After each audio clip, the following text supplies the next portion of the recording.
तो राम राम से भाई हो, कैसे हो? उम्मीद है सारे भाई अच्छे होंगे। तो भाई अपना ट्रैक्टर देखो एकदम सारा कंप्लीट हो गया है। बम्पर की उड़ते हैं और पीछे यू पाइप को भी काम मजबूत कर दियो। और अपना जो शूटर है जॉन डियर 5210 यू पहलो इंडिया को ट्रैक्टर ऐसा हो जहाँ में 710 नंबर फर्स्ट डले हैं। अभी तक किसी ट्रैक्टर में जॉन डियर 5210 में ना डले।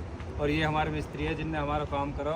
आजा भाई सरता आगे जी आगे और भाई साहब तबीयत ठीक है भाई की? बिल्कुल और एकदम भाई साहब सब ठीक ठाक? भाई ने काम करो एक नंबर का, तैयार पार काम कर दियो। एक बार पीछे तो और चेक करा दे। तो भाई देखो पीछे तभी एकदम सारा काम मजबूत करा दियो। जूम कर दे भाई वैसे सारा काम पीछे तभी ओके हो गया है। और सारे भाई कमेंट करके बताइयो कैसे लगा ट्रैक्टर। ठीक है भाई।